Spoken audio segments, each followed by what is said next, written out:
Heroin addiction. Kind of doom. And that was you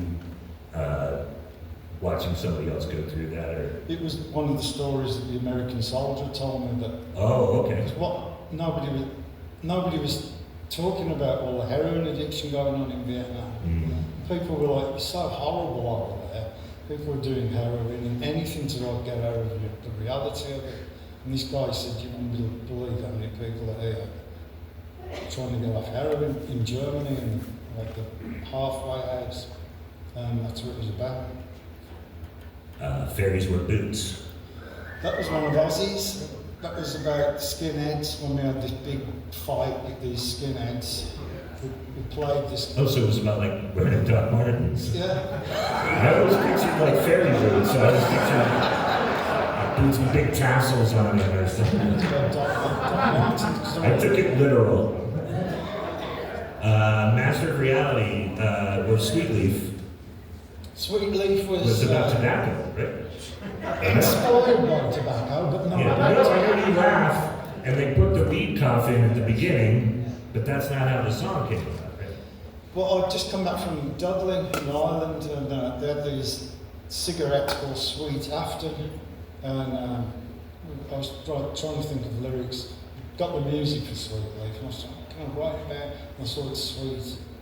I know, I'll write it about dope, but I wouldn't actually say it's about hash or anything, marijuana. After Forever. That was about the troubles in Northern Ireland, the Catholics against Protestants and all that. And like all these people saying that they used to burn effigies of the Pope in Northern Ireland. And I used to think, oh, I think they'll be doing that when they're on the deathbed. Or will they like you want to see Pope on the road. Yeah. Children of the Grave, one of my favorites. Solution again. Everything that's going on in the world, about escaping from the world. Title of your book, Into the Void. Same thing. Same thing. I was getting a bit stuck. So Master of Reality is, this world sucks. I'm going to write an album about it. It's amazing. So, my shirt, volume 4, moving on. We'll move through this. Nice. Changes. Changes was, we hired this house in Bel Air, and it was owned by John DuPont. The chemicals. Random. Yeah, it was, the manager knew him at the time, and he used to ship in the best cocaine you've ever had in your life. It was still in the vials, coming from like. Which inspired Snowblind also, right? Yeah.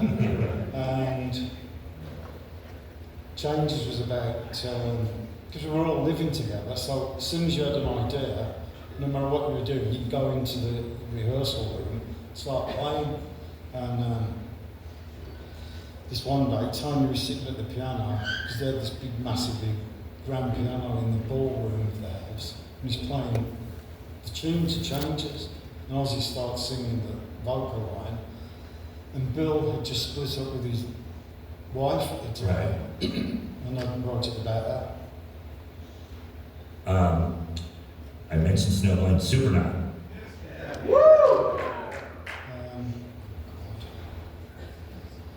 It's about, just doesn't about being out of your body. Okay. Let's move on to Sabbath, Bloody Sabbath.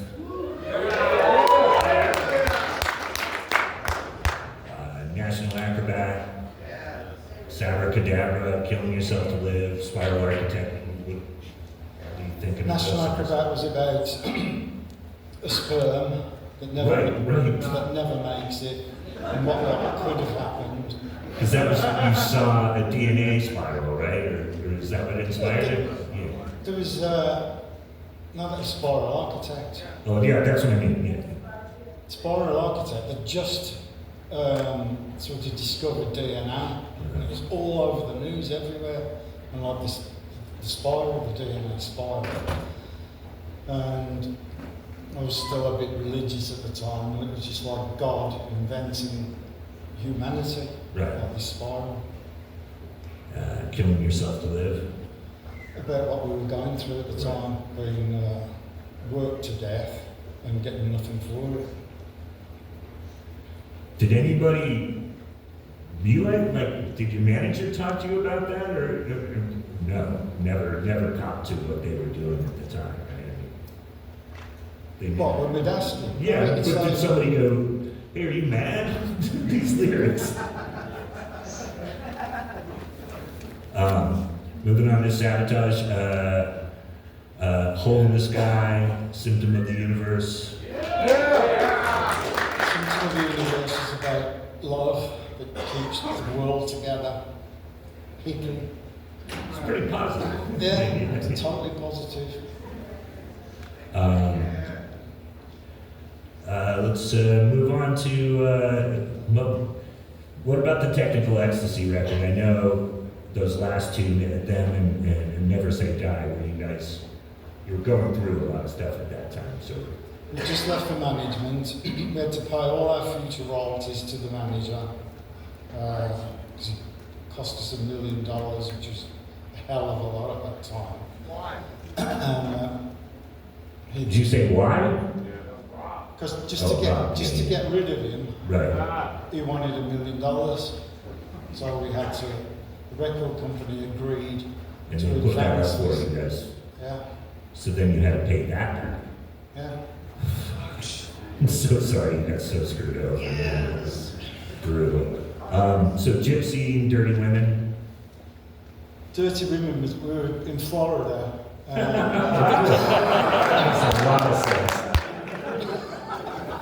I think I went to that club in Tampa. We recorded at the record plant in Florida. Okay. And, which is a big studio at the time. And the only place where you could get out of the studio was this nudist bar.